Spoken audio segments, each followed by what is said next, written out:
Step right this way to our cabaret. Don't wait to be invited. Just check your gloom, you'll all find room. Come in and get excited. Then shake your feet, sit down and eat corned beef or macaroni. Our food's well spiced, but when it's sliced, it's just a lot of baloney.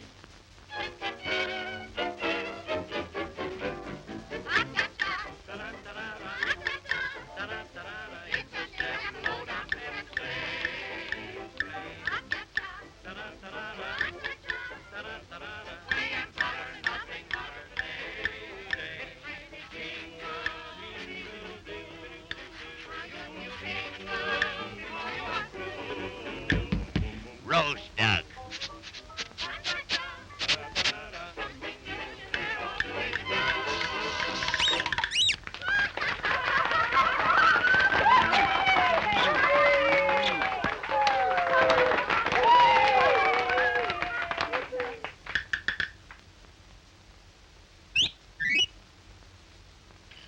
Hey, beef stew. Make that two. Why don't you wake up and chop that steak up and... Hey! And 1 cup of custard. Plenty of mustard. Change those potatoes to French fried tomatoes and... Oh!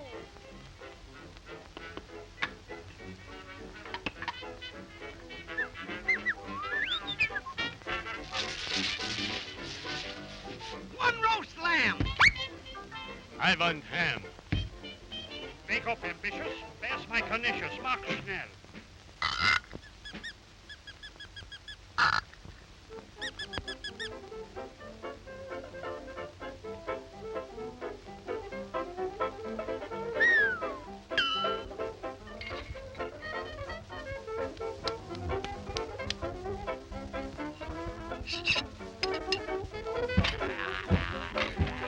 Where's my roast duck?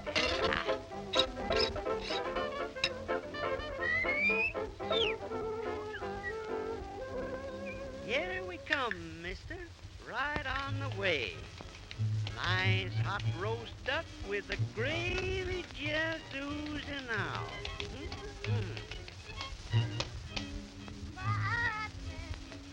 I have to have lobster, but when I'm having my lobster, I have to have poo-poo, ba-doo-be-dow.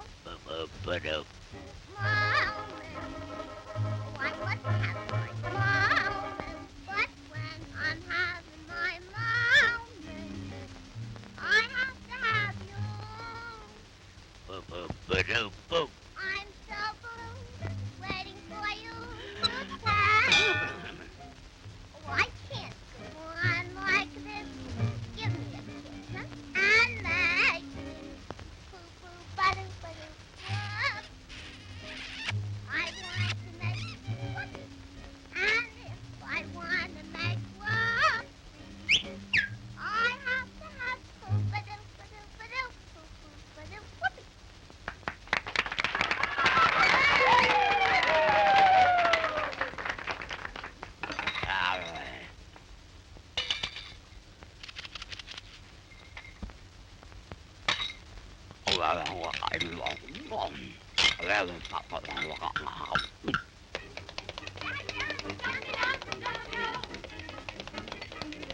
Da da da da.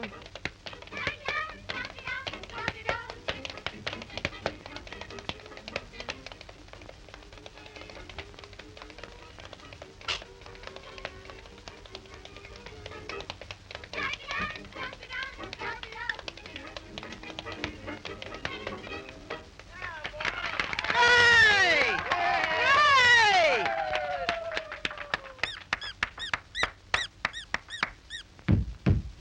Hey!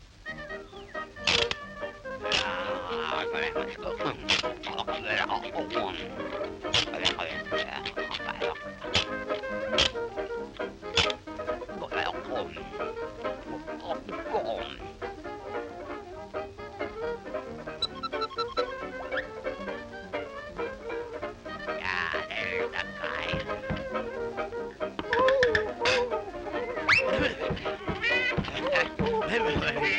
guy. Hey,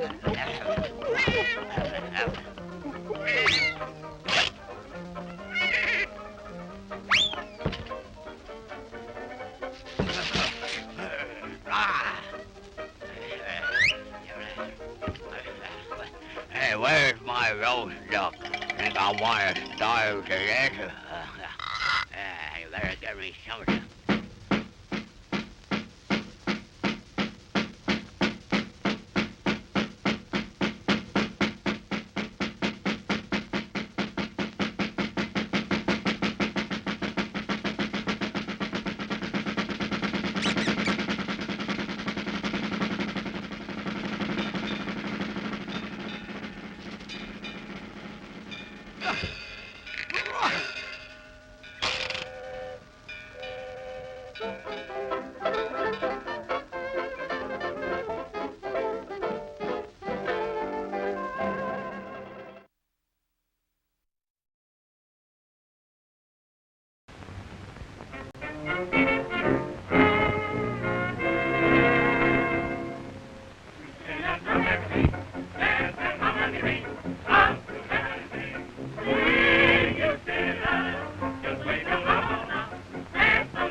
You needed it.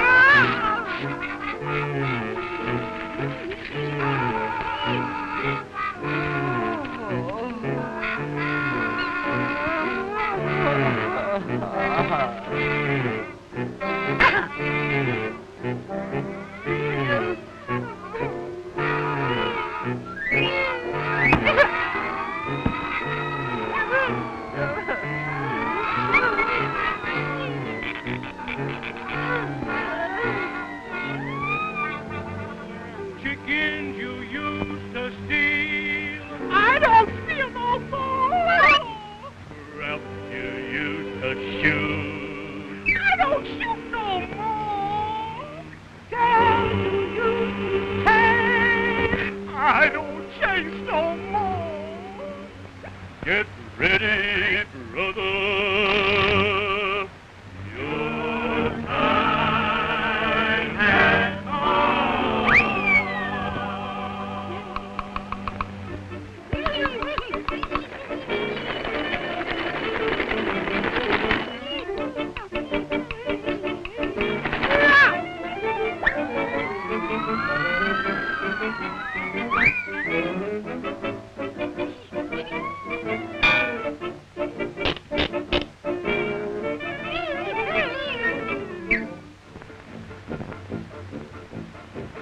Stand up, you sinner. We got you at last. You can't get away. There's no time to play. Your finish is going to be fast. Brothers and sisters, come on, get hot. We'll amputate your bodovio and tie your bones in a knot. Did it down. Did it down. Did it down. Bip it up, down. Did it down.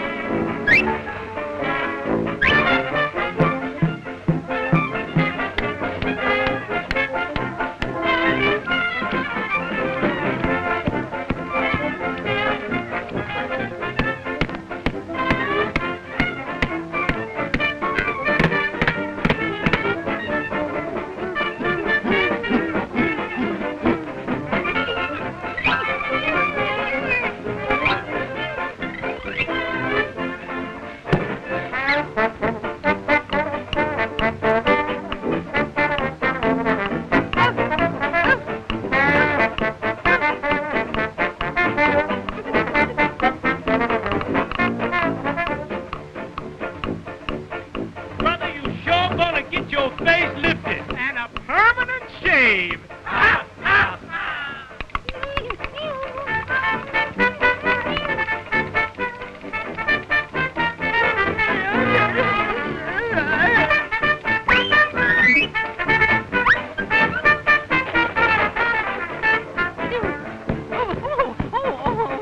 Where you want your body sent? Body? Huh? There ain't gonna be nobody. Ha, ha, ha.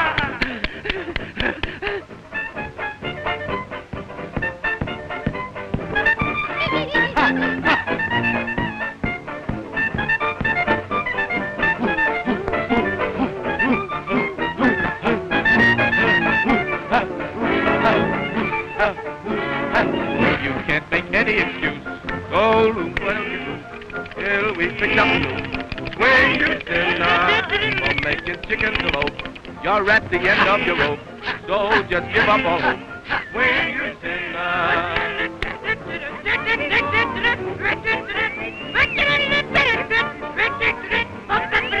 We'll stretch you like a giraffe, maybe put you in half. Just give us a laugh. Swing your sinner.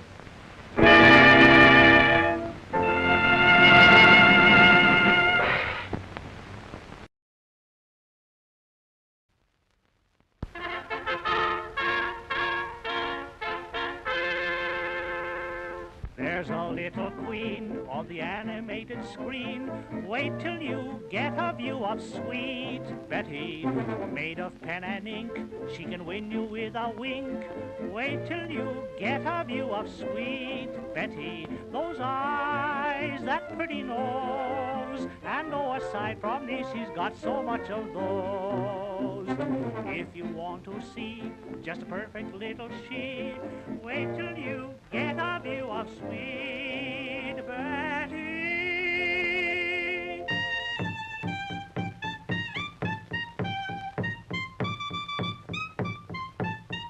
All ready, the big show starts off immediately.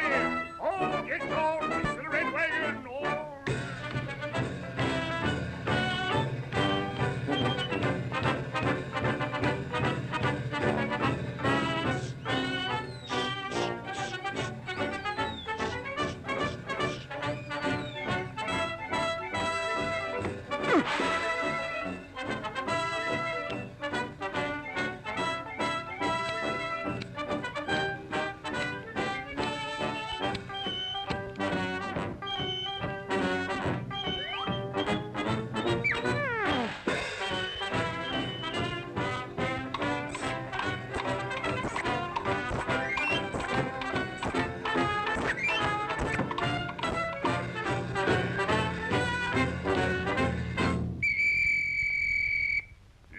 Introducing Miss Jenny in her death-defying high dive into a bowl of soup. Give the little girl a big hand.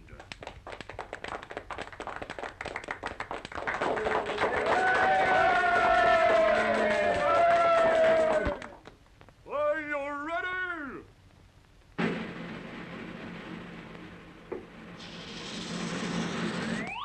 Oh, oh, ouch! Who touched me? Oh, oh, oh.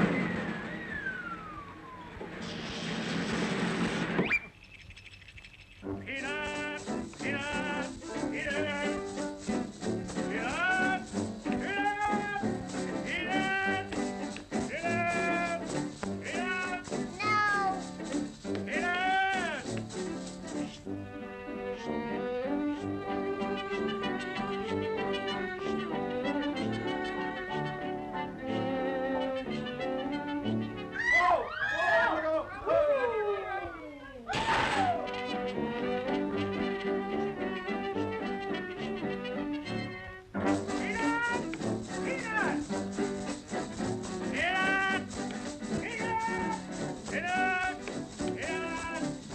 Peanuts!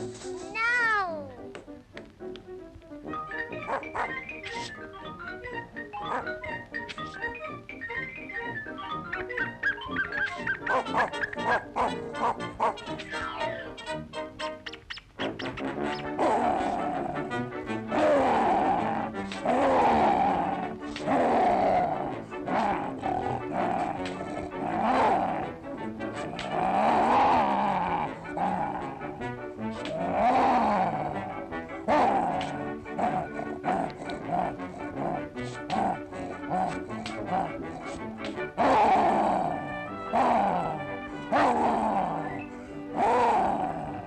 Mine is louder than yours.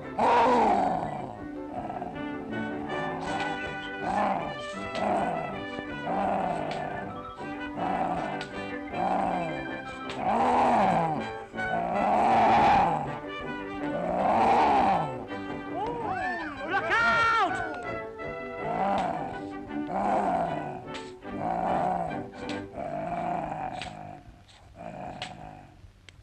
Pardon me. You dropped your handkerchief. Thanks. Peanuts! Peanuts! Peanuts! Peanuts! Peanuts! Peanuts! Peanuts! Peanuts! I'll have them peanuts. Oh, I have no peanuts.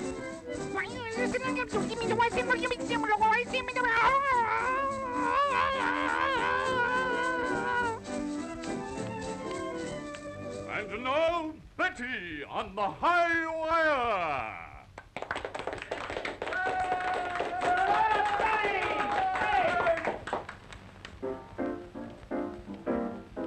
There's the moon, way up high. Here are you and here am I. Oh, do something. It's been told and explained that nothing tried is nothing gained. Oh, come on, honey, do something. At the time and the place and the time I know. I got a bench and a park and a bench and sit down. Seems so dumb. Hurry, dear, I'm getting numb.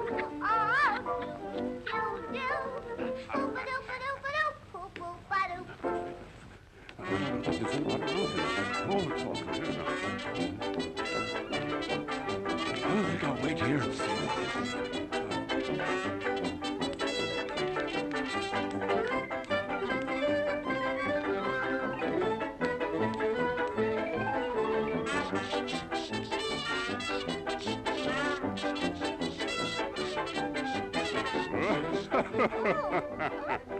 Ah, me beauty, at last. Stop! Do you like your job? Well, I think if I were you, I'd go somewhere. You better come out with me tonight, have some dinner. You mean? No! There'll be no more boop-boop-a-doop out of you. You can feed me bread and water. What a great big sail of hay. Oh, but don't take my boo-boo-ba-doop away. You can say my voice is awful, or my songs are too risque. Oh, but don't take my boo-boo-ba-doop away. Come on, no, I got you, Miss Julian. I'll save you. Stay out.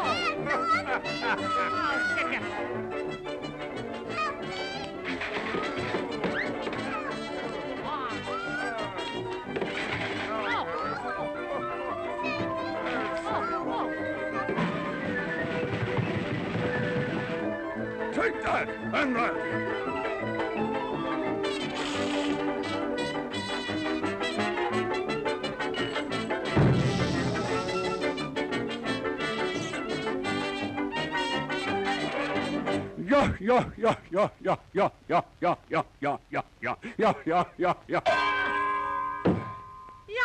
Yeah. Say, No, he couldn't take my boo-boo-ba-doop away.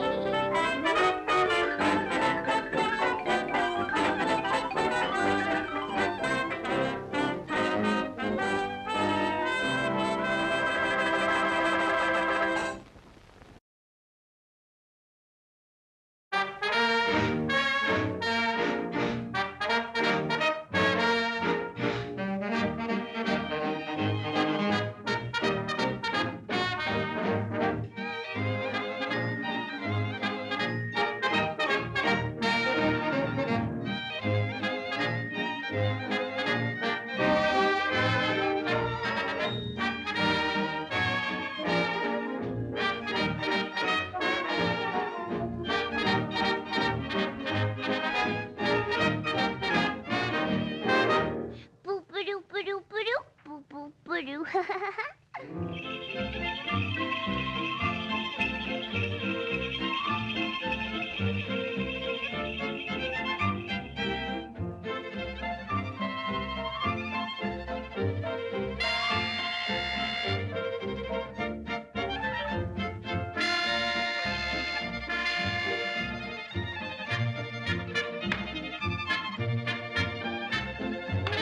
Ooh, it's cold.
I think people can see and hear us now. Okay, let's see. Set that. Movie time. Whoops. Whew. All right, and Scribe has already started giving the fun facts, so I'm going to go ahead and get this started right now. So 3, 2, 1, and okay. And a great big hey, howdy, hey to all my goofy goobers out there. Welcome to Animanic Commentaries with Comic Aussie. And DF, it is too damn hot where I am, so I'm on very low energy right now. Hello, Bella. Bella's here, Squad's here, Scribe's here, and I imagine you're there to, look at the chat, probably. All right, well, tonight we are going to be watching Steven Universe, the movie, released back in 2019, and as Scribe said, to a staggering 1.57 million viewers. It was... I gotta say, it was definitely a pretty big hit. So much of a hit, in fact, that it actually spawned a TV series, a short order series as an epilogue called Steven Universe Future. And if we ever cover, like, they could probably do cartoons because they're animated. But if we ever did that, probably want to do Steven Universe first. But man, would that be a long one. But anyway, honey. You're familiar. Oh, by the way, I want to give a spoiler warning right now. So for anybody who has not seen Steven Universe in any capacity, all right, then this is your. We mean like the whole 5 seasons and not counting Steven Universe Future. Yes. Yeah. Basically, we are going to be discussing. We're going to be discussing the movie on its own terms, and there's actually very little of the show that we'll probably actively talk about, but very specific, large. Plot beats and plot twists that change the character's perspective on things are going to be integral to the plot of this movie, so this is your warning right now. Spoilers abound. So, honey, what is your familiarity with this movie? Well, I got into Steven Universe one day, like everyone kept talking about it, and I never actually checked it out. I think maybe they were in the middle of season 2 or 3 when I finally got onto it, and I'm like, why did I not check this out sooner? I guess I'm just stubborn.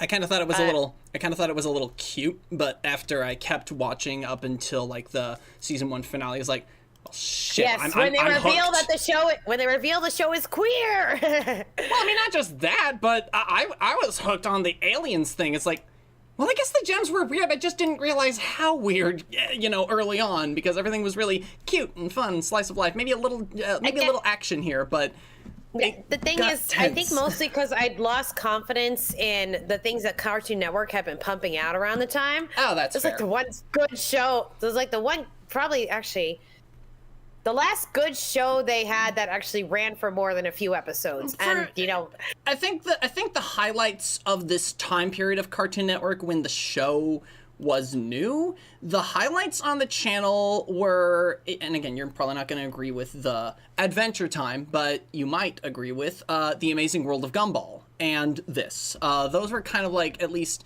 as far as I'm concerned, I love Gumball and the way it plays with and deconstructs tropes and its specific like aesthetic of like the hodgepodge.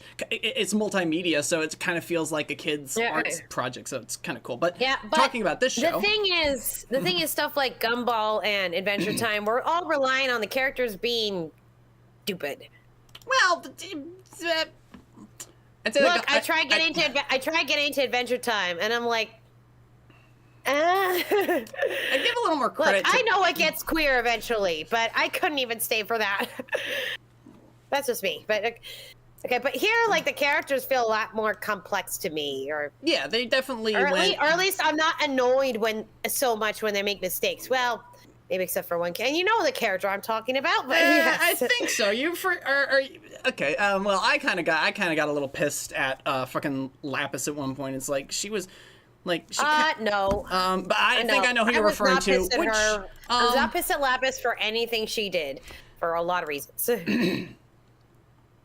Well, I was a little tweaked, but I think you are referring to integral point of this plot is Rose Quartz, or as she will be referred to, because everyone now knows, and the cat is out of the bag, Pink Diamond, one of 4 leaders, well, one of 4 sisters who were kind of the top of the heap. Do not call them sisters, that'll make it weird.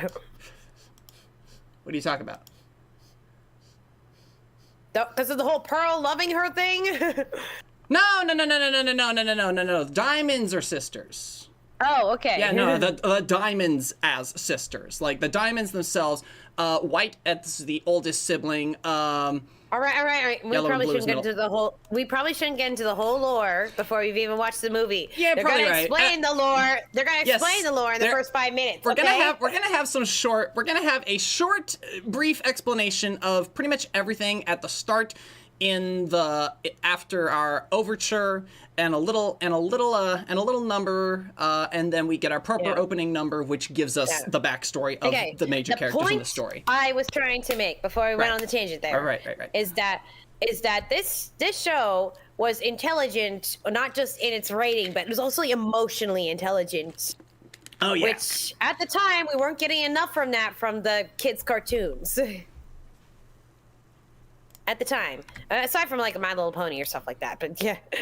Yeah, no, but like, I get what you mean.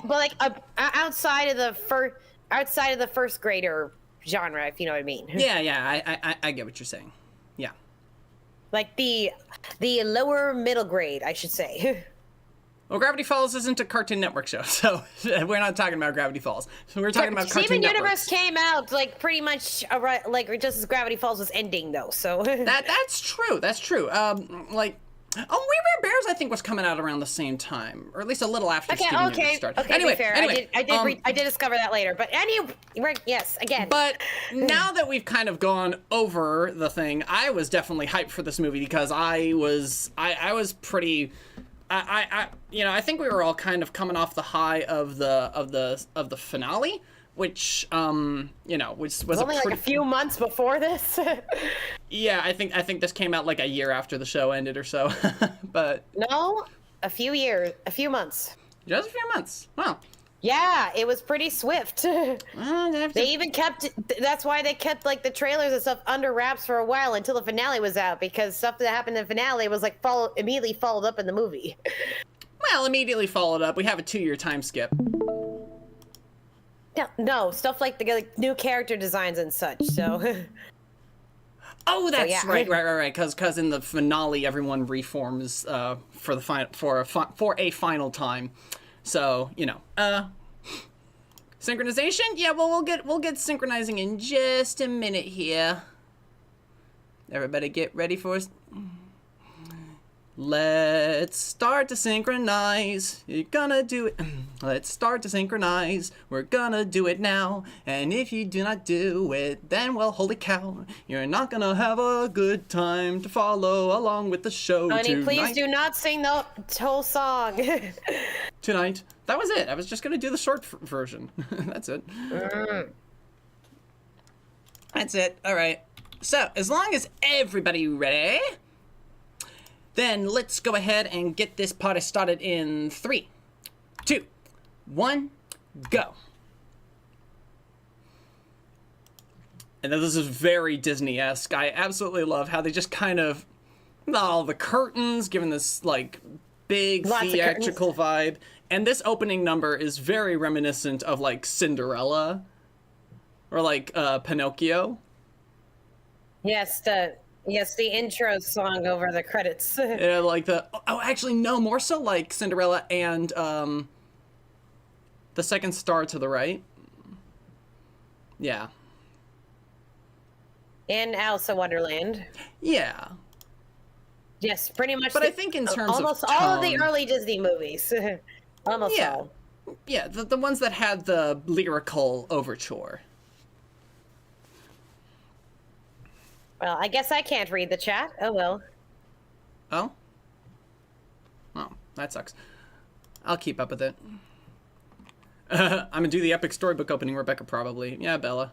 Also, we got like 1 million Broadway singers in the cast. Oh, yeah. Apparently all the... maybe not... Many of the actors were cast based on their singing voice alone. Yeah? And it helps, like, that the characters, so this is our backstory. The baby sister who they babied. Even Nicki Minaj, yeah, that's true. Yeah, but they couldn't afford her later. She's not actually in this episode. We still have to pay her. They got a lot of singers. Pretty much, there's a lot of songs in the show, but I'd say the movie really does take what the show did with songs and really pushes it to musical theater. Honestly, the first time they did a musical was the episode like Mr. Greg, and they managed to do a proper musical in 11 minutes. I mean, it needs the context of the show surrounding it, but... Right, can we go back to what's actually happening? Yeah. But, yeah. Sorry for talking through the whole exposition. Yes. Yep. And here it is. And he can finally start sounding his age, the actor. It's like he got older over the course of the show. And I love this. And I love that the Pearls got their own things, too. All right. Oh. It's great. Going out across the entire galaxy. And pay foreshadowing attention right to there. that. which you don't even notice the first watch through. You don't think about it, but when you come back, you're like, immediate. Love how the Pearls have a little more, they're not afraid to be themselves now. Yep.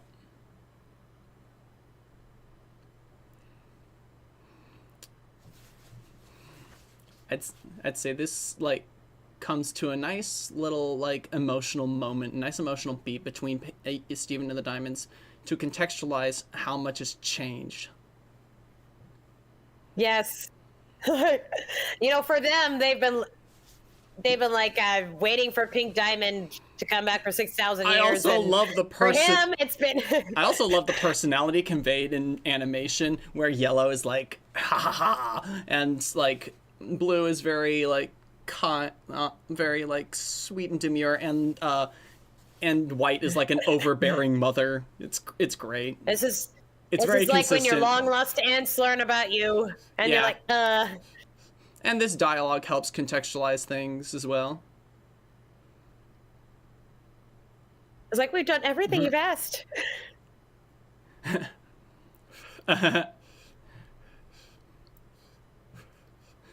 They're still learning.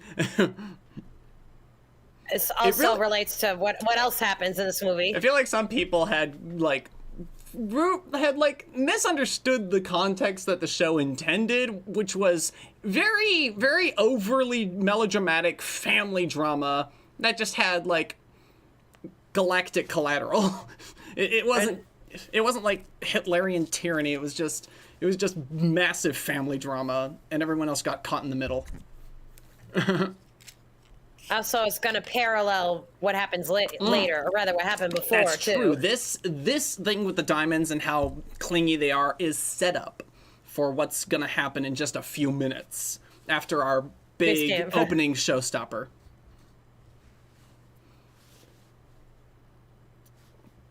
I am a little disappointed Connie barely gets to be in this movie. That's true. But I went ahead and did a quick rewatch so I could get some thoughts for what I wanted to say. And they didn't just do this to get her out of the movie. They just did this to get her out while the shit gets started. So she'll be back. She doesn't do much, but she'll be back. I love how he smiles. I love their dynamic. They're really cute. Yeah. They're gonna run away to an apple farm. Yep. Yeah. No one to fight. Nothing to fear, no one to fight. Love this. It's really great.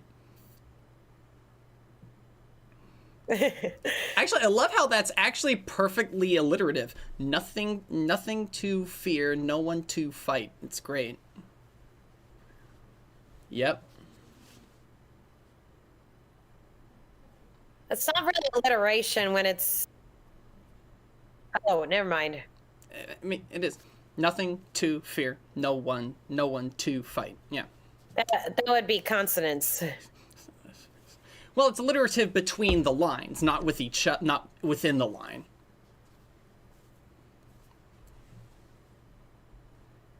Woo. Love that flex with the falsetto. Like, he really did that pretty well. It's like...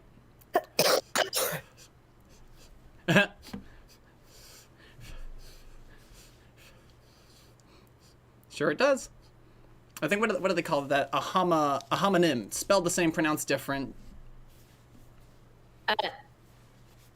That's a homograph. A homograph, okay. English teacher. I know.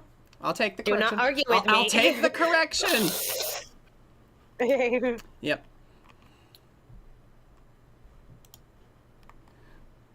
So we get a pretty good brief contextualization.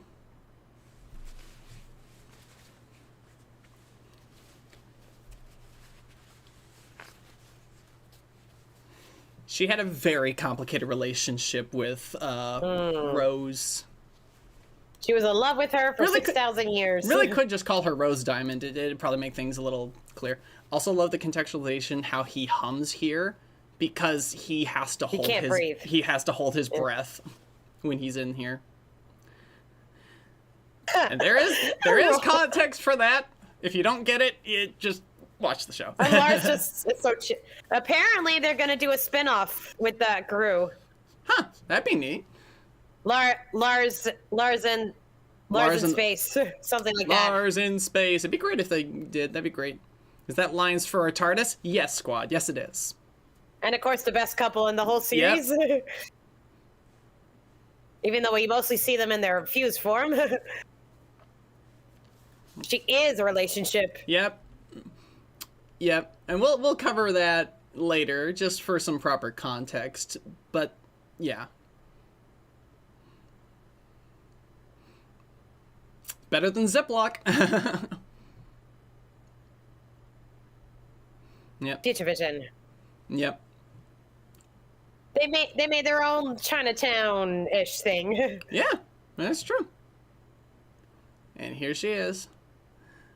Pay attention to that. That comes back. I love how they set up these things, so if you haven't seen the show, you kind of know what's going on. And Peridot, there's my favorite. She's great. The couple that should have happened. Lapis and Peridot. But I mean, apparently Peridot is Arrow Ace, but... Well, they're queer-platonic, if nothing else. Yeah. Like Pinky and the Brain. They're roommates. Yeah. Oh, love that. And the fact is, all these backstories become relevant even in this movie.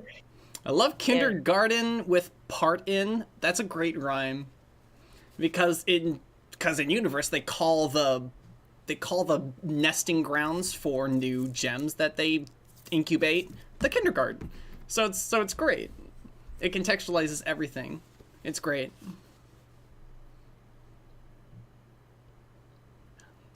And now we Watermelon guy in the background. The Watermelon Steven? No, and then the gem. Watermelon colored gem. Got it. Okay. I think I kind of... Finally done, finally us, finally we. I love those. We are and in the... call back to the intro. Now he's in the front. Yep. And he did the little leaping thing.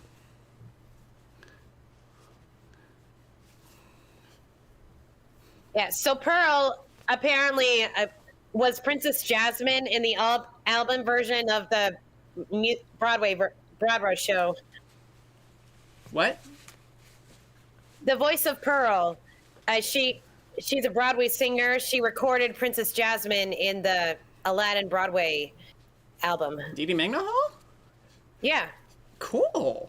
That is really cool. See, if you hear those Aladdin songs, you can just imagine Probably Pearl. Hear that.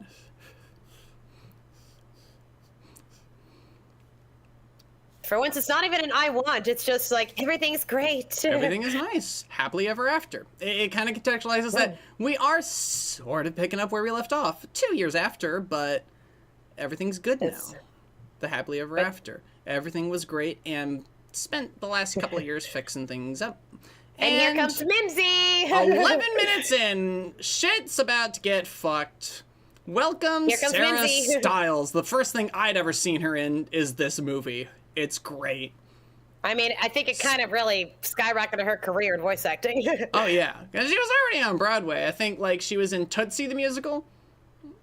Yeah, and then she's in Hazbin Hotel. That's true.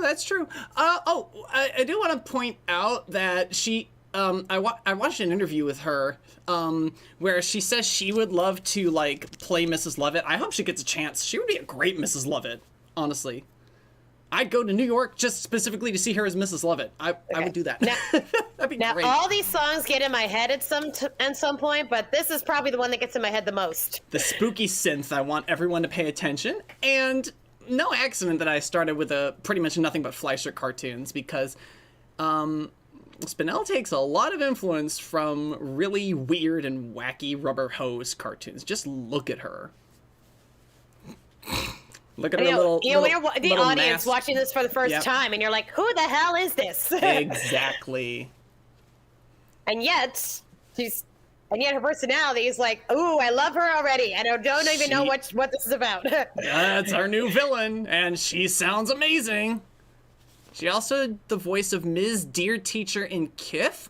Ooh, now I need to watch Kif. Ow. So she's just been playing the thing on loop.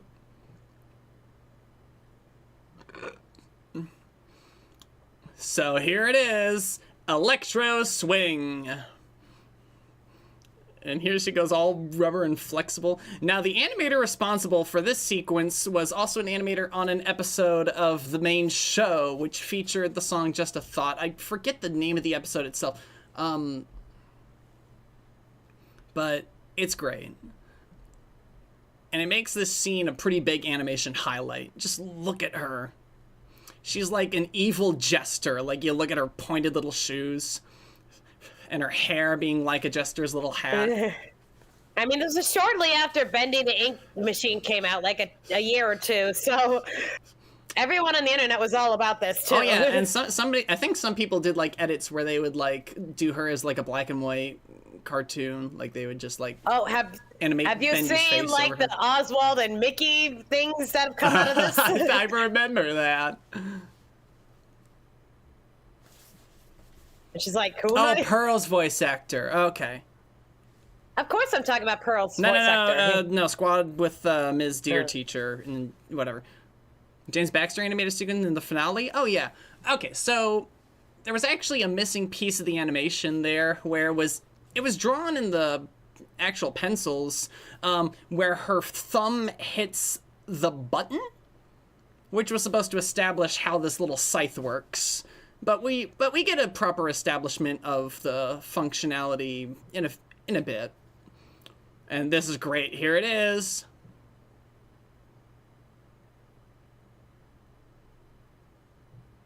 People, they don't bleed. Yeah. Their holograph light forms just dissipate. That's the explanation for how they form. Holographic light forms. Yeah. Adjective. Mm-hmm. Ooh. Look at her go. Oh, geez. She's like a Grim Reaper. I love the little sound on her eyes. Just a little cluck. It's great. Sound design is also a pretty good part of animation. I don't talk about it enough. But she's a pretty good example. I mean, I was talking about, like, the use of cartoon sound effects with Cats Don't Dance, but I don't think I talked about sound design She didn't enough. even care that she was poofed. Damn. She was like, she came here with a goal in mind, and as far as she's concerned, she's completed it.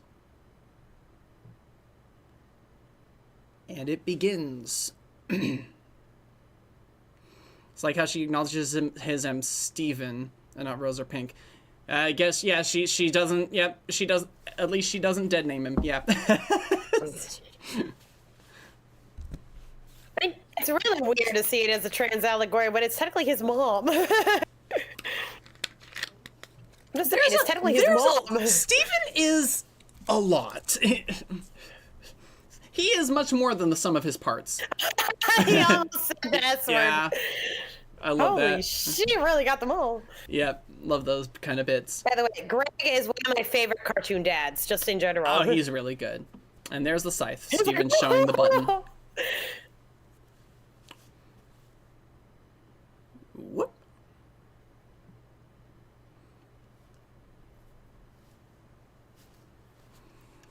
So.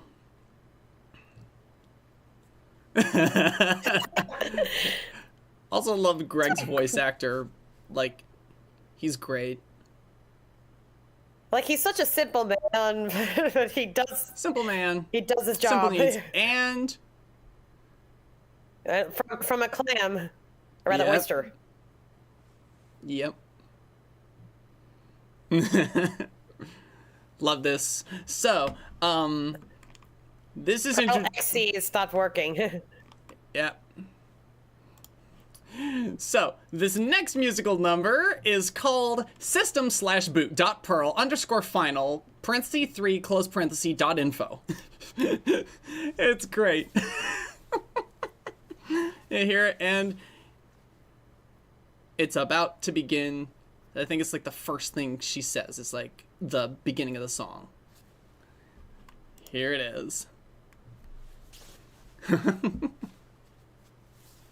Everyone has been factory reset. Yep.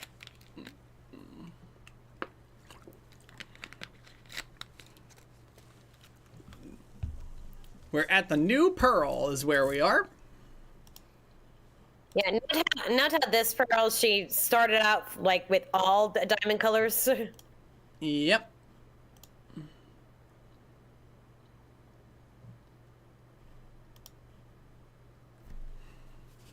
Yep. another recent voice actor that I really love. Here she goes. And she's explaining how these things work, which is great because she's been reset. Another voice actress who ends up in Husband Hotel, or rather, hell of a bus, Busy Pop World. I see. Sapphire's voice actress, she's Agent What happened 2. between the song and the last one? Oh, so basically Spinel got poofed.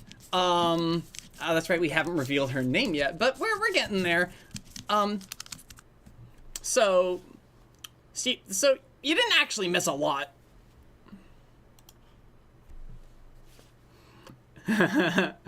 This is an amethyst. Trying not to sing along, impossible challenge. I love the poses, but like watching this, like watch Pearl and then Amethyst. This is great. Because that's how Amethyst is learning. She's parroting everything that she sees. Kind of reminiscent of kids on the autism spectrum who just echo everything. It's pretty fair. There's a lot of representative allegories that happen with the characters, and I love this beat. And I say egoism at the start of their language development, you know? So it's like everyone starts to notice something's a little off. And she's like cute. She's cute. With as we were talking about, yep. She's got little heart Mickey ears. They rotate with her head, and she's even got the Mickey shoes. It's great.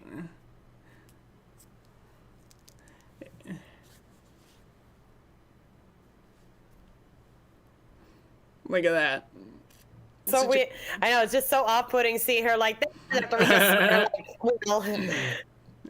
Squeak, squeak, squeak. No thoughts, head empty. Here she goes. It's like Pinkie Pie, but worse. Probably like Pinkie Pie as like you know, a 2-year-old. Like she's very, very small, very confused, and wanting to have all the fun. Yeah.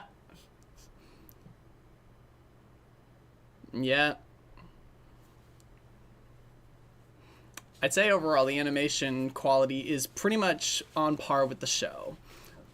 Like, and then some. There's the even the great animated parts have been in the show as well. Like I said, the animator for the Other Friends sequence did a whole episode of the show. So he doesn't talk. And now pay attention to this. I've seen critiques of this movie when it was new in relation to this little scythe. So the only things that seem to stay together.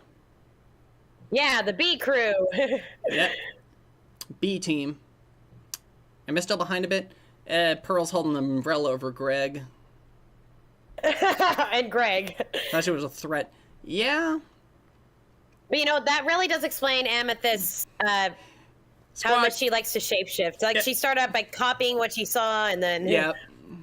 Yeah, Squad, I think you're going to have to just accept the fact that you're probably going to be confused by a few things, but if you just follow along, things will make sense. Wait, Squad, are you watching this without actually watching the show? No. Yeah, but don't worry about it. Yep. In fact, Bismuth is about to explain exactly what happened. Whoop.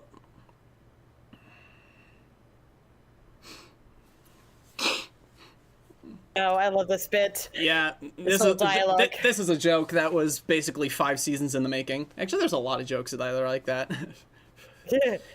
23 minutes in, yeah. Bismuth's voice actress was also the queen in My Little Pony the movie. That's right. Yeah, she was Queen Nova.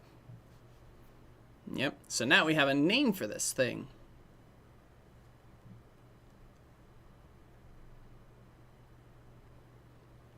It's like the Grim Reaper, but for reincarnation.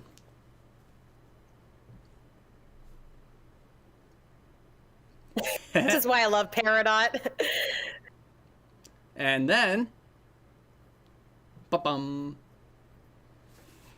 So it's like, it's great context here.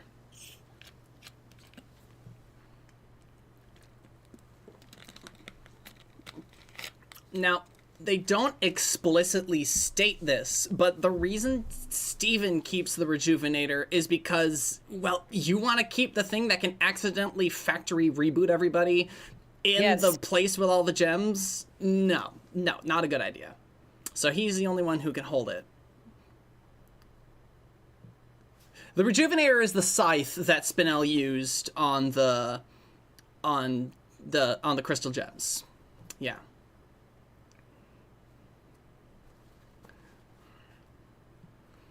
Love how absolutely stretchy and flexible she is. She is the epitome of cartoon chaos.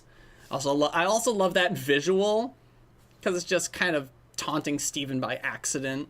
It's like Spinel literally has no idea what's going on. It's like taunting is like, yeah, they should be together.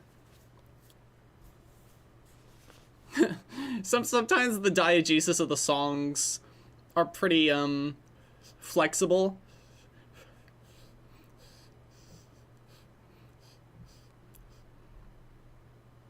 You're all right, Squad. And Bismuth finally gets to sing. Yeah. Love Steven's reprise. It's a nice drop too. Well, I think it's "Happily Ever After" is the name of the song. I know it started around like this, but then it just goes to this drop. Yep. She's got this great moment. Also, I didn't talk about it earlier, but what you'll hear is that the instrumentation is very specific to the characters. The crystal gems. Yep. There was even an inversion of the theme song.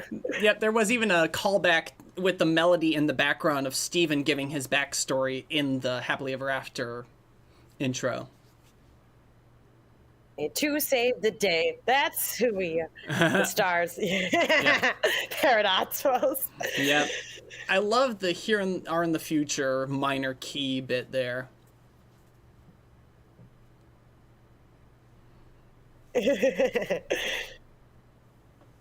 Calling back to the stop moment.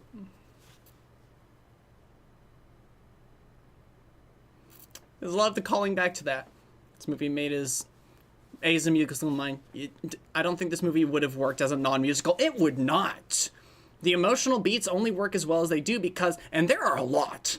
Like, there are significantly more songs packed into this film than any Disney film. And that's the reason it works so well. Because the characters have a lot of emotional beats.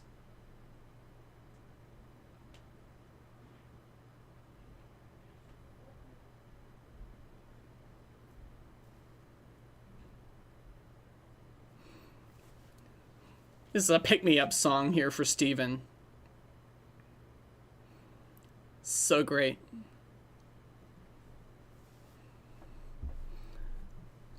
So as far as Get Them Back is, amnesia. It's amnesia. They basically have amnesia.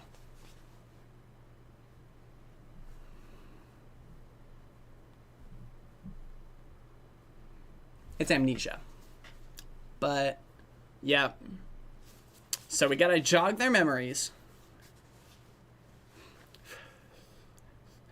Woo! And Spinell's just kind of missing the beat.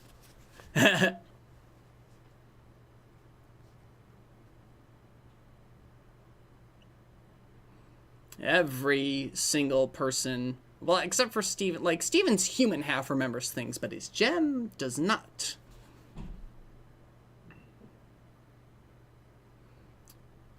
So Spinell is just completely... I love how her eyes are constantly on Steven. Such a nice little detail.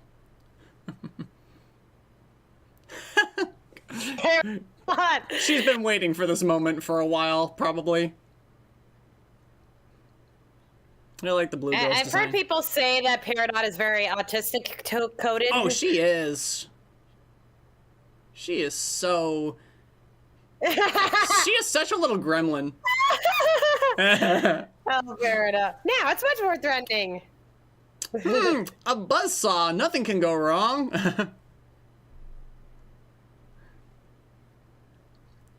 That's a pretty good reason.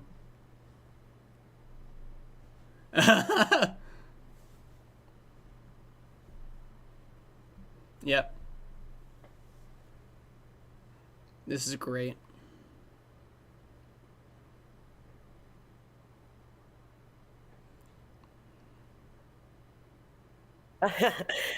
I love and I she's love how already... they still just... Yep. They still just fall in love It's just naturally. It's just what do you call that? A soulmate. They just have that connection.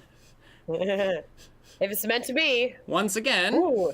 Spinell just not really knowing what's going on. Whoop! And there she goes. Some people kind of interpret that she did this on purpose. She did not. She is completely bleh, like everybody else. Amnesiac.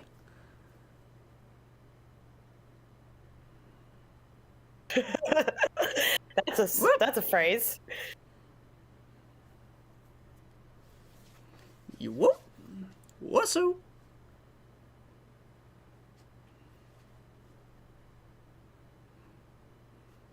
And she's blushing now.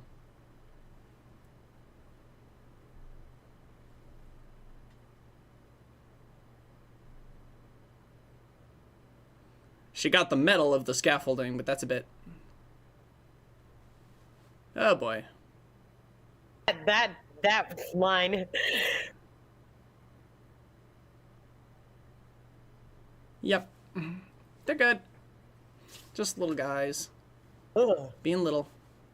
Good question.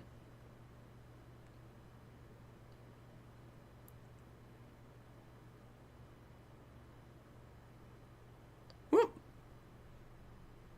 Oh boy. For a moment. Yes, remember what Ruby saved Sapphire from danger before? Yeah. Then. Yeah.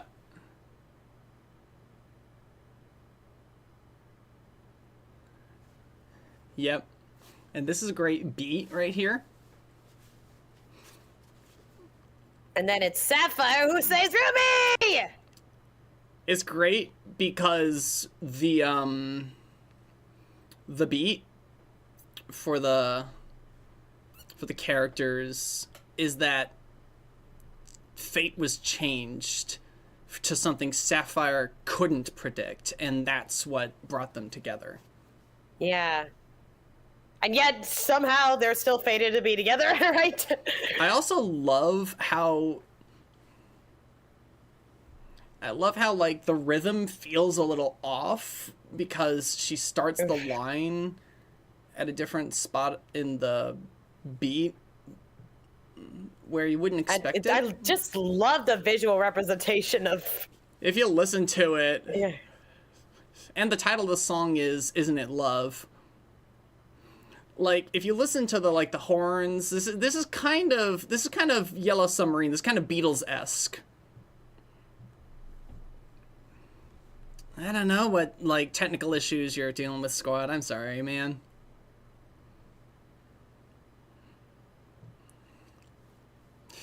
Anyway, and here they are, Cotton Candy Woman.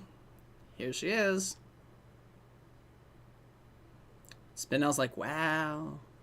She doesn't even know what the hell's going on. Yeah. Say that every time I try to access the live stream, it says it's loading. Oh, well, that sucks. So, are you... I'm not sure if Squad's the only one having trouble here. It seems to be relatively the case. I'm not sure. Well, then, two of us is... Crumb bum internet. I don't know what to tell. I don't know what to tell you. It's... Anyway, and here she comes. Love the little horn.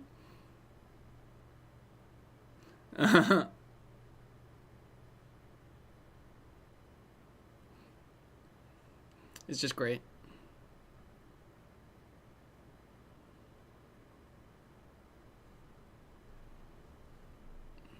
Great sword fight.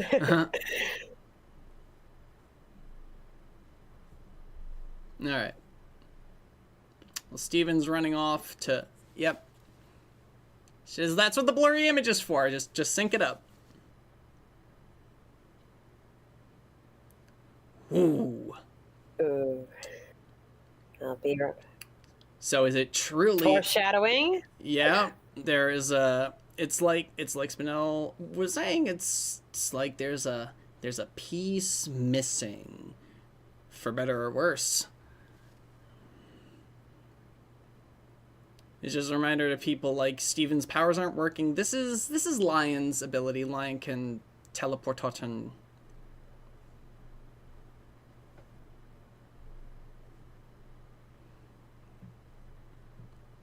here she is at the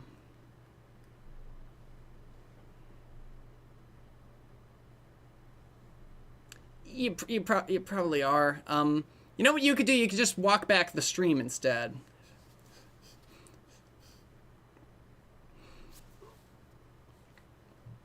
Or watch it later.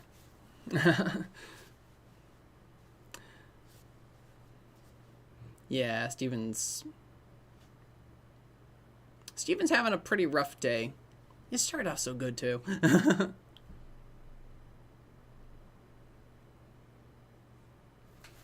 And there she goes. Their little parrot. Egoism. Yeah. Because her shapeshifting is kind of part of... All the songs are just so damn good. Yeah. That's another thing, like, I was talking about this during Spellbound as well, because rhyming ought, got, thought, not with what is very British. It's like, I don't know why it happens, but whatever.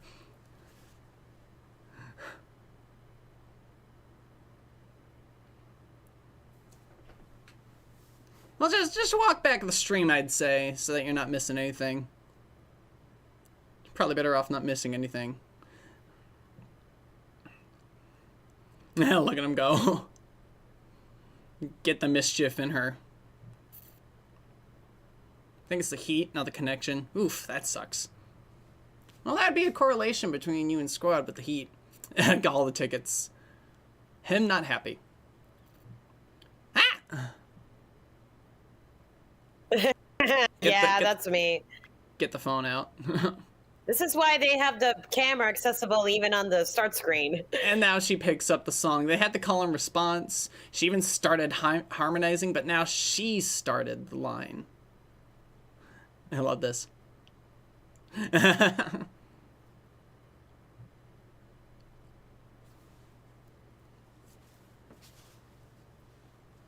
It's great. Even the pain, they got it. It's like, if you're gonna remember literally everything, like starting over from the beginning. And it goes over from just echoism to understanding what it means. Exactly. Yeah. Being able to learn. And Spinell is still the third wheel. Yeah. It's like only a couple of times, but she does end up harmonizing with Steven, and boom. Just as before. Because she's your sister from another planet? Same planet, actually. But no, I don't know. Sister from another mister. And they're like, oh yeah, right. All her really weird transformations for that one episode. She had a literal episode. Quite a literal episode. She's having a moment. It's like, and now she's back, almost none the wiser to what happened, to the point of, yeah.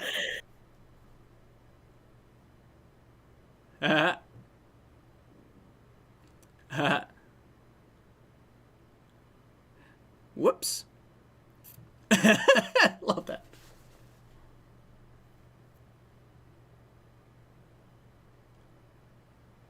Whoop.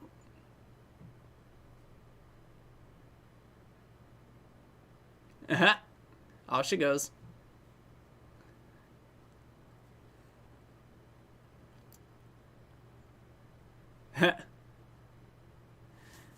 Off she goes.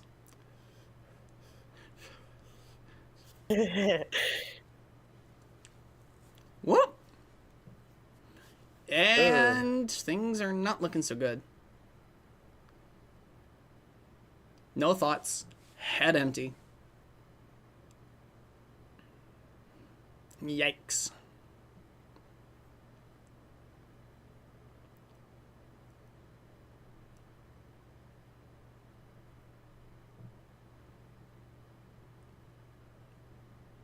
Because when you've had to deal with intergalactic bullshits, you're gonna be prepared for pretty much anything. Beach City just seems to be a magnet for this nonsense, mostly because that's where the crystal gems have resided for like hundreds of years. You know, Becky did. Yeah, better see you all bereft of personality. Yes. You know, I'm back, you dip.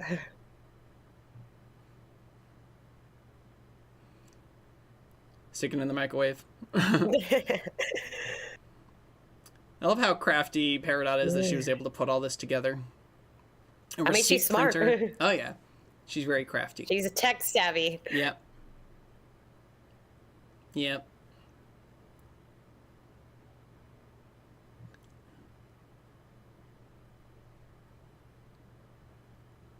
All.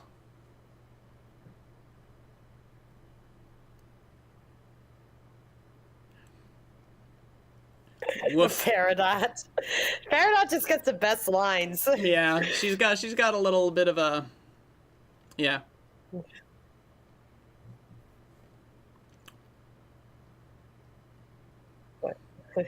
Watch out, dude. He's trying. Yeah, an admirable effort, but I love this bit. Good Lord. Thank you, Spinell. Ooh. Splash! A pretty good demonstration of what could happen.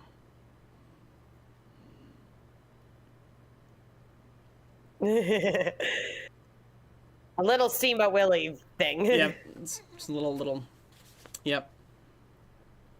Organic jacket. Yep. Everything organic.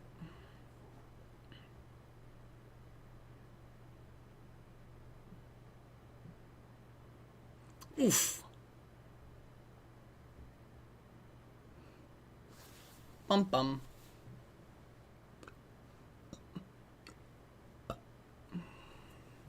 Bum bum. She's absolutely.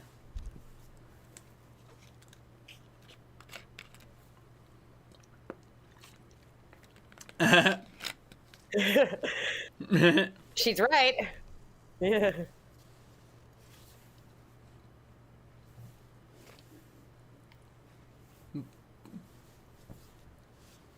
And the aha moment.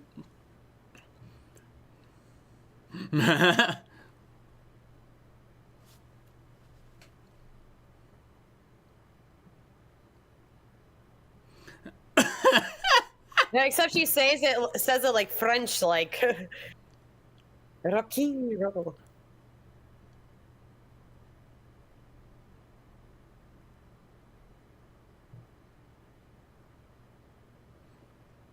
So they'll probably be doing this concert at a loss, but it's an emergency. They kind of need morale. I love this. Amethyst. Yeah. Amethyst is kind of bad with timing. Again, more red and blue stuff. Yeah. More red and blue stuff. Yeah.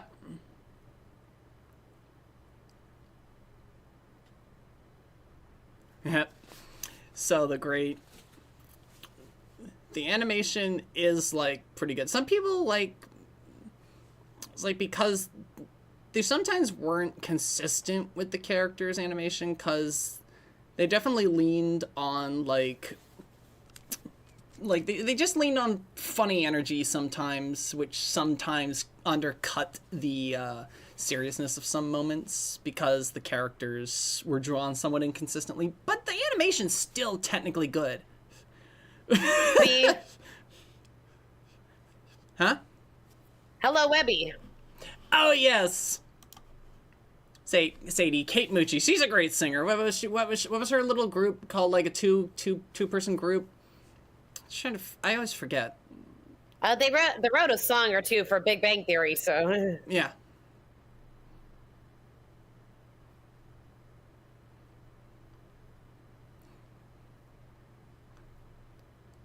Ooh. Live to serve, sir. Love it.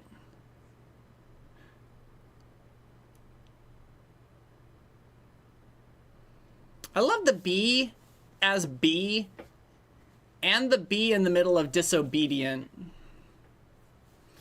In fact, the B in disobedient is surrounded on both sides by 2 syllables, which is great. Also, the current voice of Velma, yeah. And she does a pretty good job, too.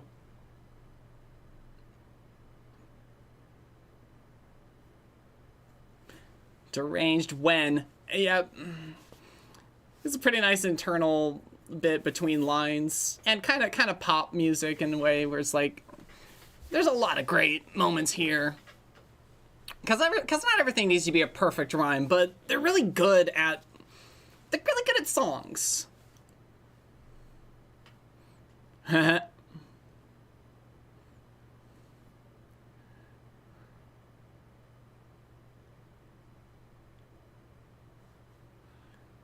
Yep. Don't fall in love with your employer, I guess. Oh.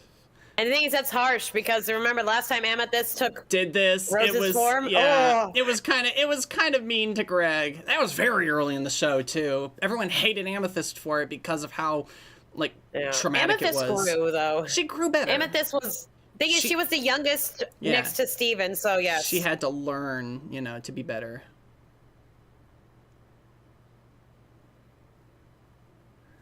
Ugh. This is so weird to watch. But it's not quite it. Garfunkel and Oates. Thank you, Scribe. Garfunkel and Oates. I knew the name. Just kind of. And there it is.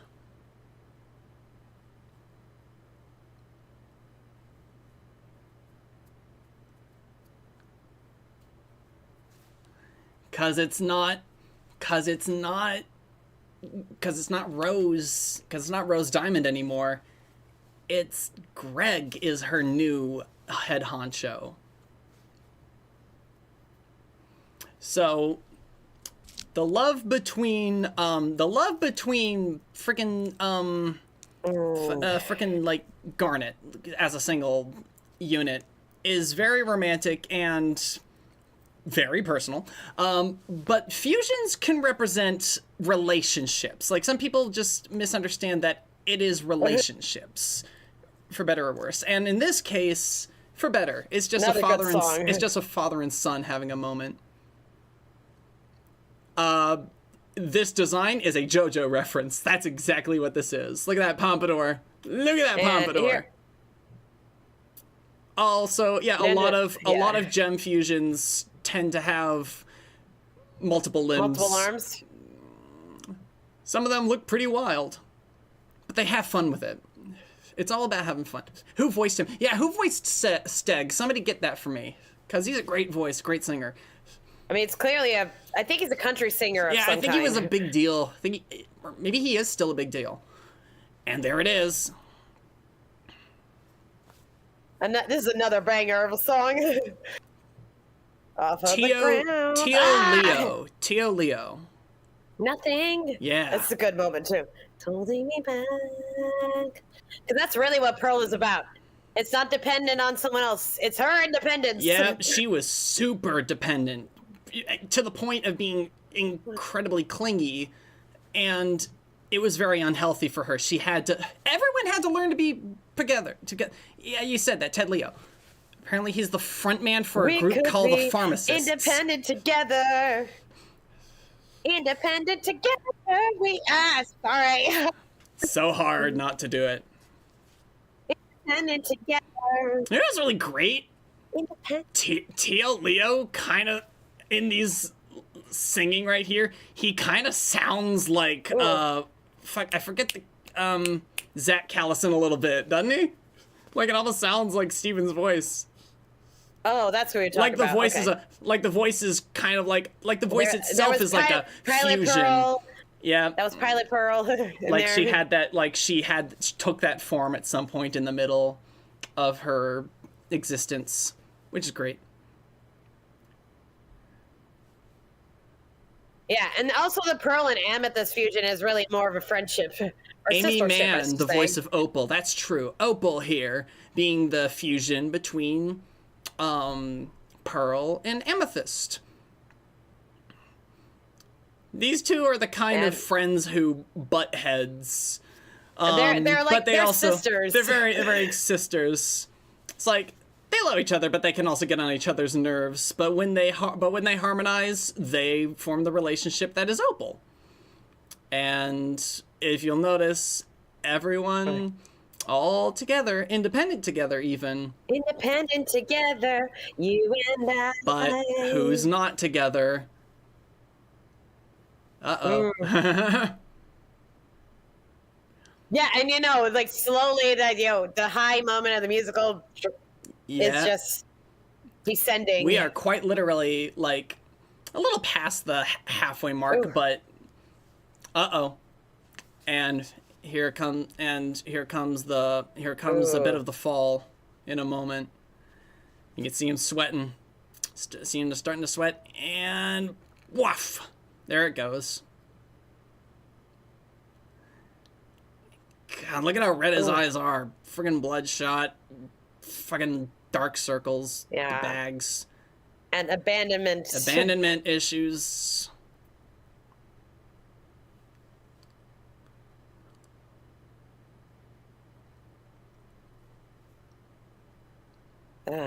Spinell's got full PTSD, too. Yeah, look at how pink his eyes are.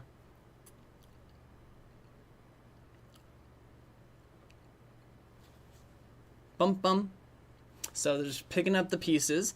The garden Everyone pay attention to the shot I called out in the beginning. Something must have happened to her since then. That line.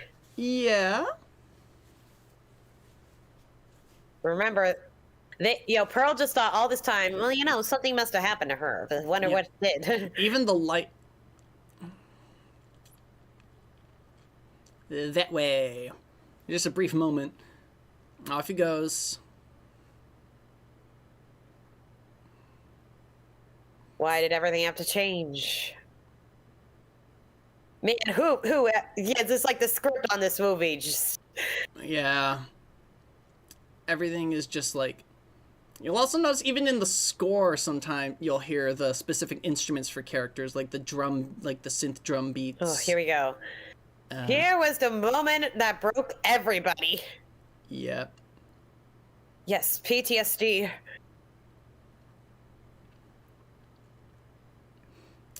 Just this is the most clear example of her Mickey Mouse heart. And I'm gonna go ahead and call them what they are. They're little hair buns. It's like she's got like the Mickey Mouse like fur head, if you think about it.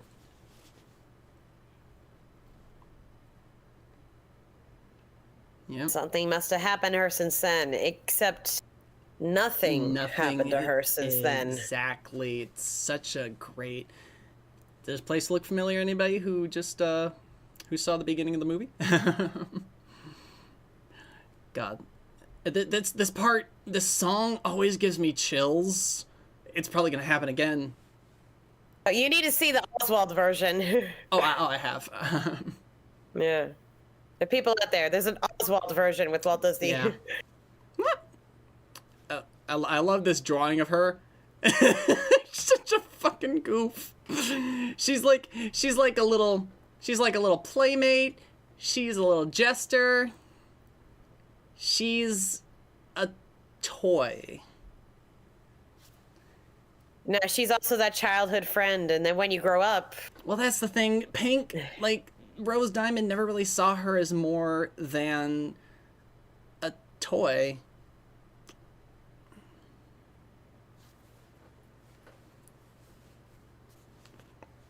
You know?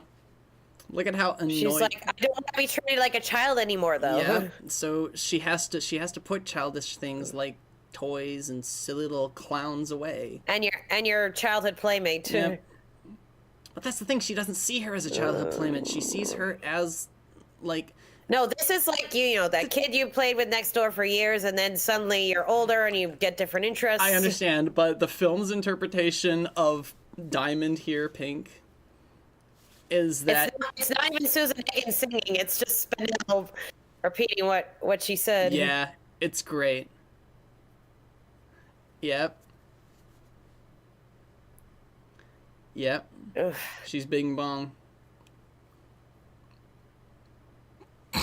No, I don't think Pink Diamond actually thought that Spinell would actually all that time. Well, that's the other thing, though. No, she really didn't care. She saw her as a toy. Even the way Pearl referred to her in the reboot song was like she was a toy. It's like you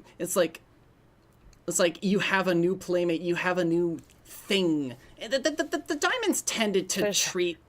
Yeah. Oh, God. But I don't think she realized that Spinell would actually stay there for 6,000 years. I thought she that at some point she would have left. But no. Yeesh.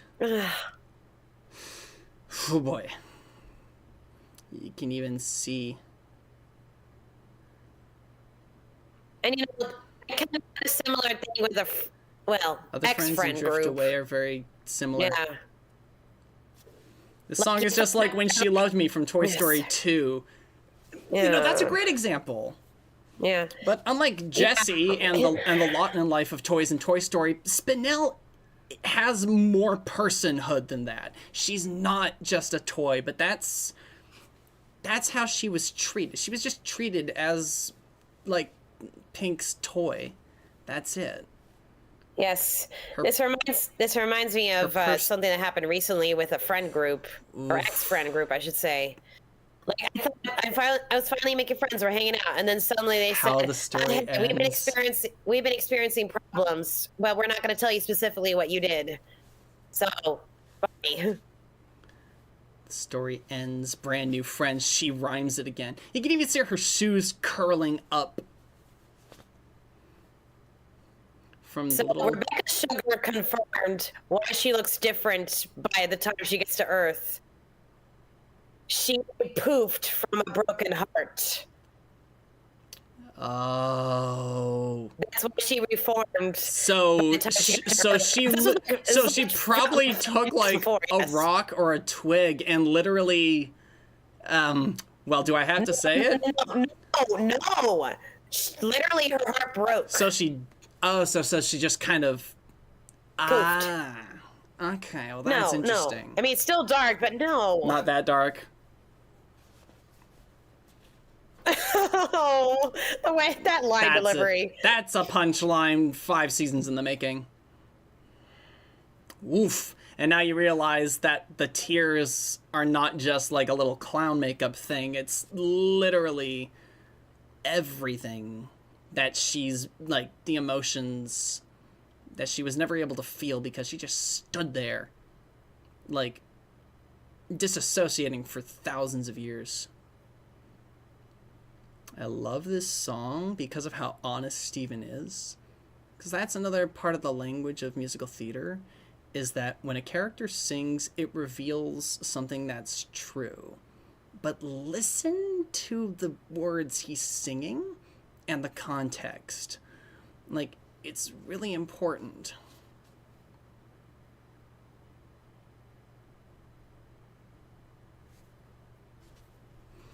And you see the way... And she's going to cling to the nearest things. He lets go of her hand on that line. He's singing like someone, but not him, necessarily.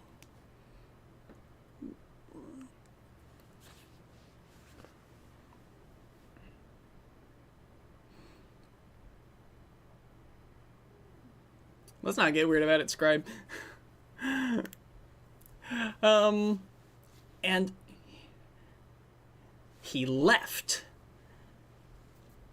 And then she says, I already feel found. And oh god, that is such good visual musical storytelling. He's left the room. She thinks that he's warmed up to her, but he's not necessarily.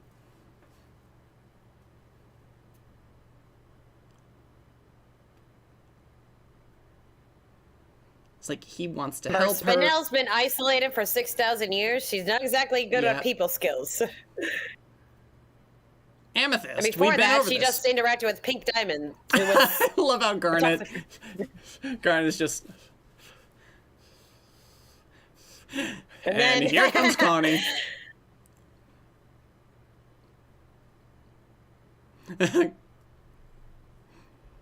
Great. This is... And this is one of the funniest moments for me. I love Garnet there. It's like, oh god. Greg. Thank you. This is so random. She is so desperate. She has severe abandonment issues and PTSD. It is not healthy, and she needs help. Thank you, guys. You have been a big help this entire time.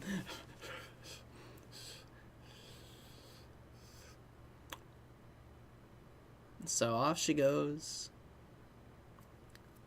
Was that supposed to be sarcasm, hon? They're pretty much helping as best they could. It's a little bit sarcastic. It's a little bit sarcastic. It's unwarranted. Jeez. Don't diss my ladies. But like Connie, they've been really like doing not much. They've been monitoring everything. Fair. Oh boy. Yeah, synth is back. Spooky synth.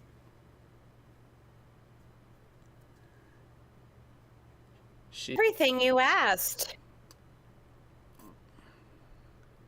Oh boy.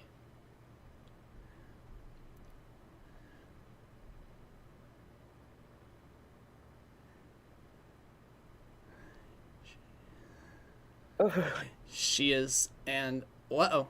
Traumatized. She can't do anything with it. It's like he couldn't leave it with the gems for obvious reasons.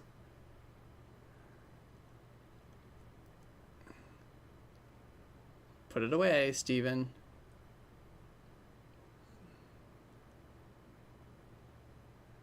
Oh. Mm-hmm. And now she has trust issues because of everything. Yeah. Yeah, I mean, it would have been too quick a fix, you know?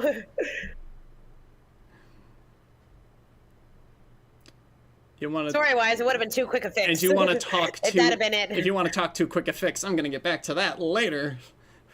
And no, don't punch a new hole in the thing. We just, oh, god damn it. Just put it back in the same hole. Ugh. You're bringing down the property value. And she never calls him Pink Diamond once. No. Because she hates him. She's taking out her anger on Pink on him. I love the way she says that.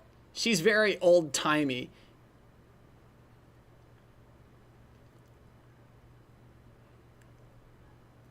Oof. She's also got some self-loathing of her because she, Ooh. You hear the sound effect again. Just when she rattles. There it is again. The rattling eyeballs. There he goes. She's found it. Here it is. You got it, baby. Here's our 11th hour. I think this is definitely the most poppy song in the movie. Yeah, I mean, it is Estelle's, so... Which is fair. But, hey, pretty much every song Estelle's gotten has been pretty damn good, like, from the show up until this point. I'm thinking of, like, oh, and she got her rakes back. Yeah. What is that one? Stronger Than You, and, yeah? What's that other one? Just a Thought. Yes. She's got some really good songs. Also, trailer songs.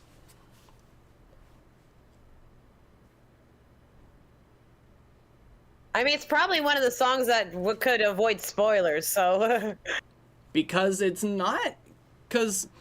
about something that's happening right now. She sung the We Bare Bears intro. Yeah, you're right. Yeah, no, I hear that.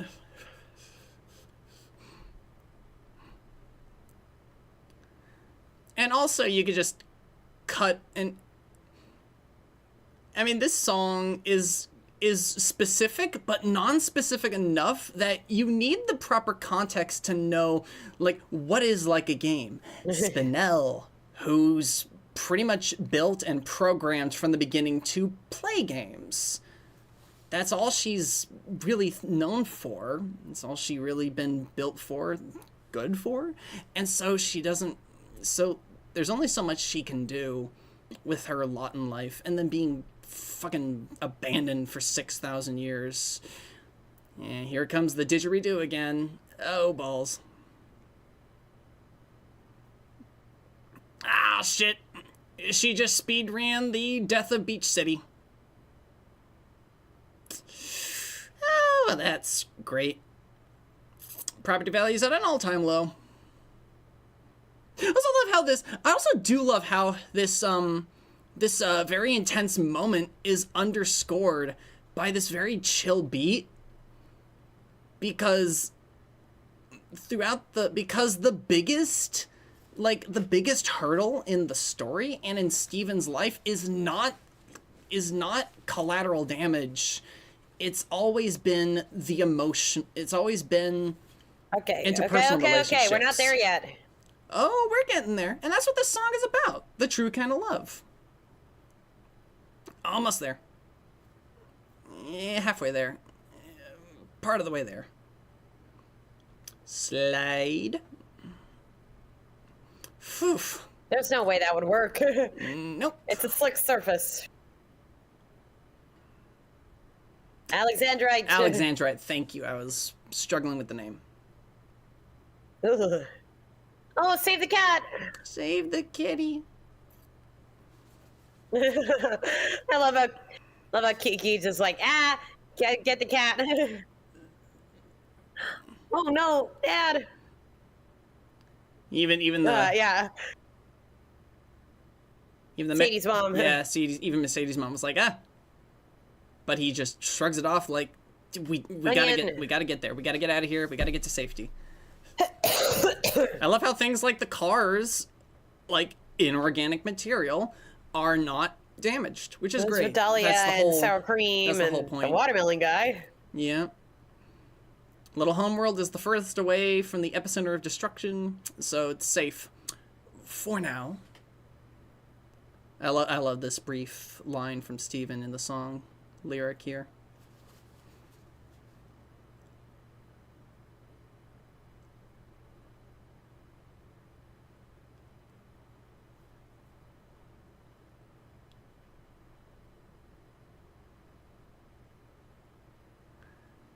Oof.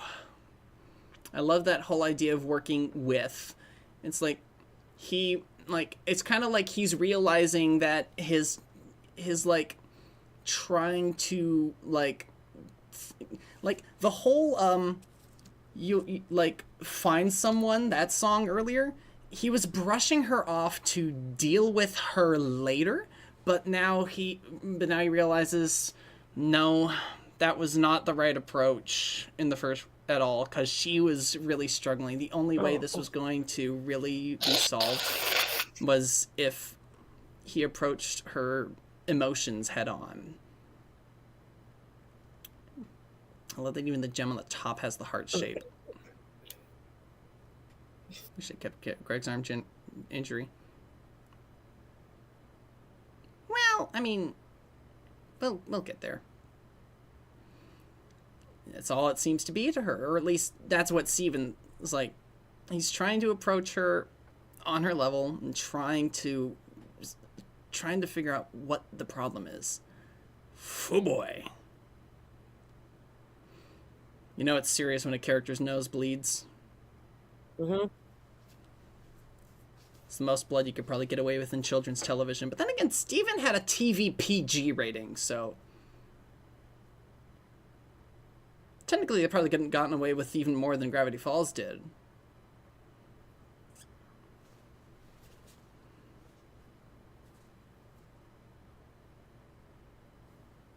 Oof. This is great.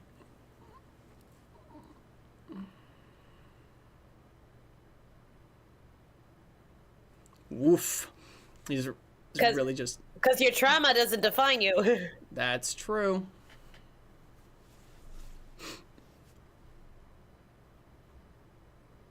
Started out as a little boy. Yeah, just a kid.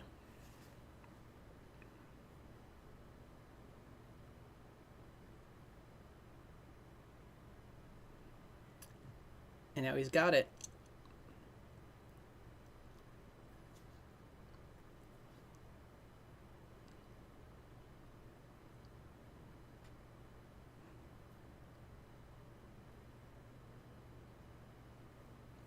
So, Spinella really took doing a number on him.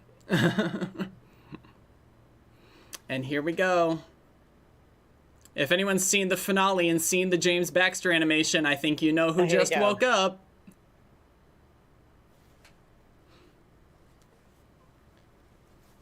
Alf has all his different powers. He's been asleep for a while. Instead of forms. Yep. Instead of the forms, yeah. Here we go. Because the form is kind of on the inside. Yep.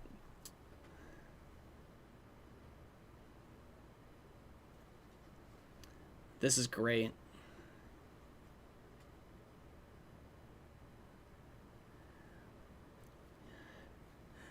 Because he's kind of forgotten, because that change happened over such a long period of time. Happily Ever After does not just come easy.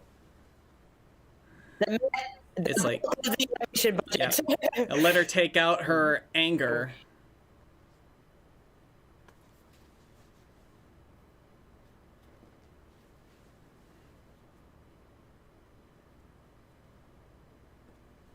And she's right.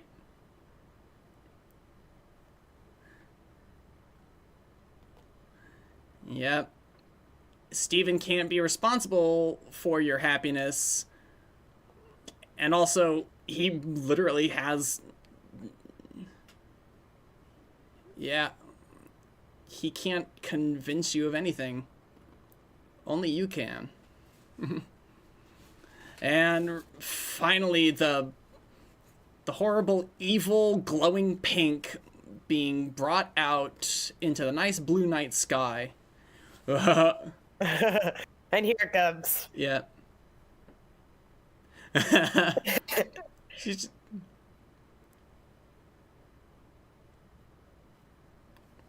The diegesis of musical numbers is incredibly flexible in this. It's almost like My Little... Every Steven Universe / My Little Pony moments. Yeah.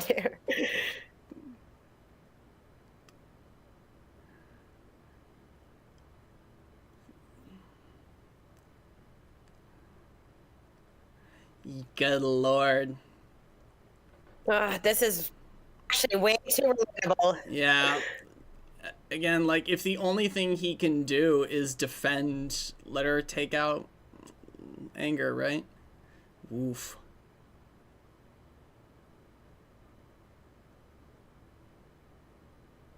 Nah.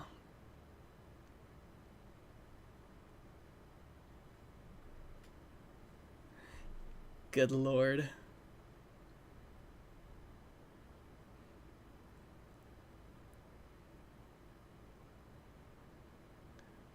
Whoa! Oh! And... it's gonna blow up. Oof! And the pink, once again, finally dissipates. You should have let it explode. Minimal damage, at least. Minimal, yeah.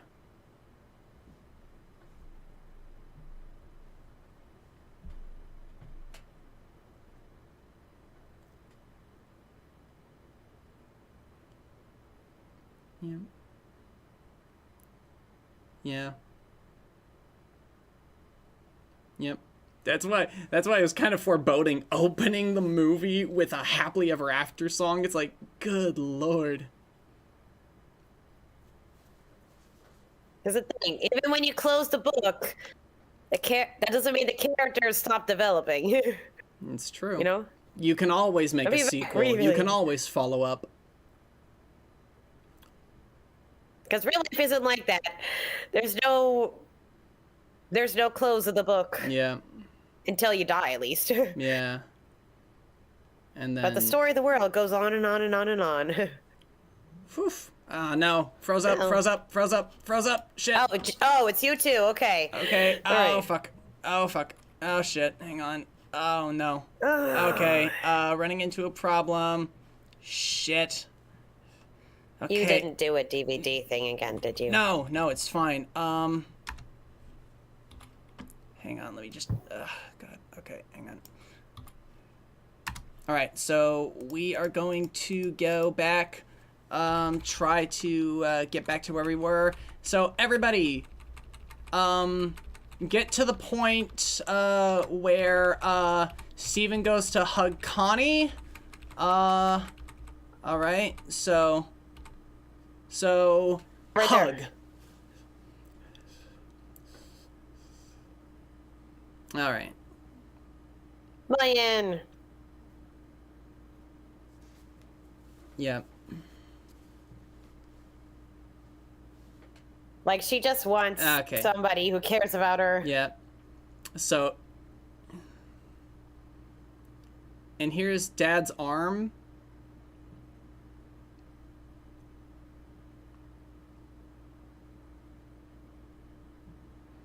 And we've established that his healing power is going to be able to partially help. Time to spit on everything. Yeah. Ew. You could But just he just has to kiss in the ground. He could literally just spit on everything.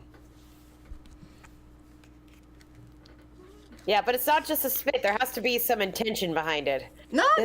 Remember, remember, indirect kiss where he shared the juice box with Connie way back in season 1. I guess. And her eyesight was fixed. I love this beat.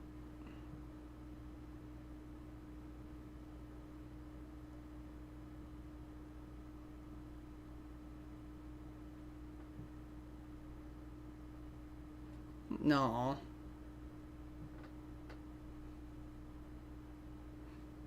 Steven, like, doesn't want to abandon her now because... Diamonds... Here they are. Machina? Not quite, though. Yeah?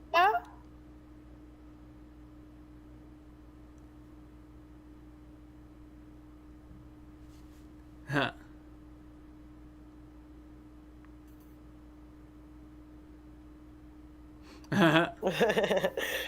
Oh, Patty LaPone. Yeah. Oh boy.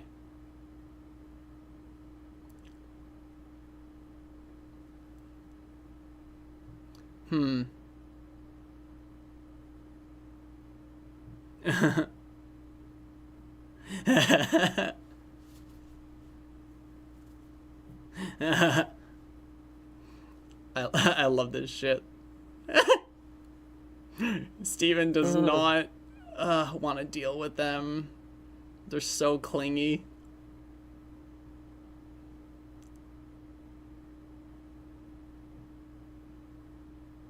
God, the guilt trip.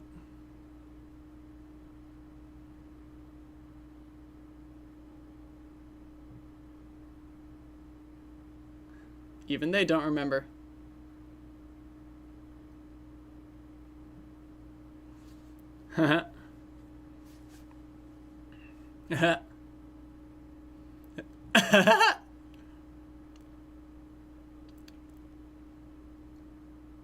No.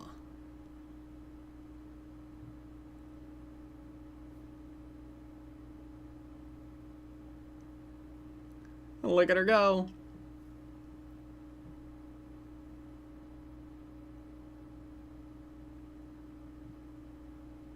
Good Lord.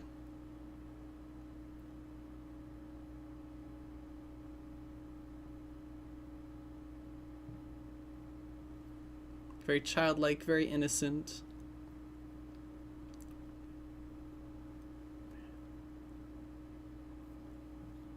And I love this.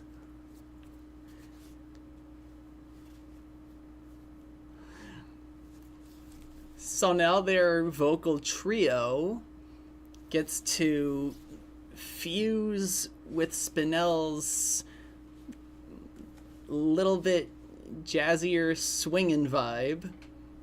Really putting like this vibe. It's like, the thing is, the Diamonds opened with the Cinderella, the Disney-esque like overture. And then this, they're already syncopating. They're doing a little more Andrew Sisters. Like, they're this old vibe. Spinella's Rubber Hose. She's got like a swinging jazzy number. And so basically they're from a very old time. And here she goes doing a bouncier version of, I think like Found, I believe is the name of the song. Woohoo! Listen to this. It's so cute. Now they decided to adopt her. Yep. I like what they did with her in future. Yes, I know that there are some animation references to Sonic the Hedgehog, who was influenced by old 1930s Rubber Hose characters. So it's like it comes full circle. Like she learns and grows. She evolves. It's great. It's such a little detail, but when you think about it, it makes so much sense. God. I'm getting chills from this. God, it's such a sweet moment. They found their family. Not the same family, but they'll build it. And this book ends our show very nicely. And then they find out Pearl had a secret rap career. Wait, is that true? I forgot. No, it's not. Aw. What about Didi Magnahall? He's just making a joke, Scribe. Sets up as a prologue to... Yeah, it's kind of like it's kind of like what Sophia the First was to Sophia the First, that this... Like, the Sophia the First movie is to her show like this is to Steven Universe Future. It's a fan thing. Ah, I see. And reprising the numbers.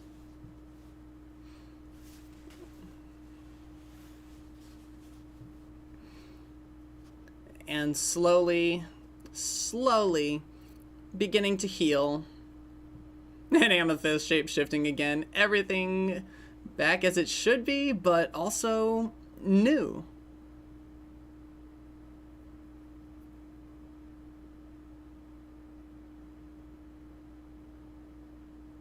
And here we go. As if this wasn't already a big Broadway show.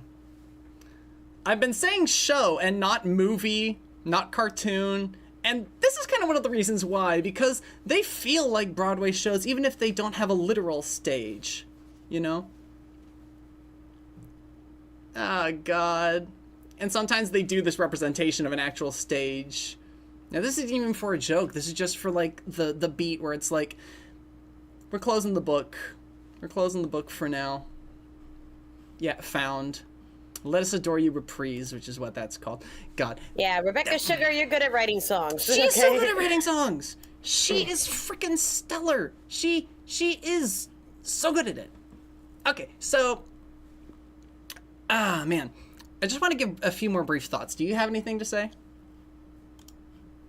That I'm very, very tired. Well... Alright, so yeah, this is a very strong musical, and I think part of the glue that holds it together is the number of songs. Not just the quality, but the sheer number of songs kind of really, really brings it all together. The number of things, Solomon, I still didn't understand a lot, but the characters and songs were nice. Yeah, like, the thing is, like, and when you rewatch it, even with the movie by itself, without the context of the show, when you rewatch the movie again, if you do that, you'll be like, oh, and then she was in the garden with her foot was drawn on as background art even. So you didn't even necessarily notice it being covered by vines, and then they bring that visual back later when she finally breaks free of the overgrowth she was left behind. It's like you left your G.I. Joe in the backyard and you never found it again, and then nobody mowed the lawn in years. Oh, God. And yeah, it's sad. It's like Spinell got treated like a thing, and imagine a person getting treated like a thing. Like, just like you don't have any personhood. You're just fun. You're just a toy. It's comparing to that friend that for a while you hung out with and then you just grow out of them. Yep. But you don't have the guts to actually tell them, hey, you can't come with me, or I'm not so sure we should be friends anymore. You just diss them in like the worst way possible. But yeah. Never have an honest conversation with them, Yeah. Especially when you just feel like, oh, I only see them when I play, And that's why I bring up the toy thing, because the diamonds have a horrible habit of treating gems, other gems, as below them. Yes, but I'm saying how this compares to real life situations. That's true. Yeah, that's true. Because in the case of the emotions, you would see another person as a person, but then maybe, like, you know, only hang out with them just to hang out. But, yeah. She never came back.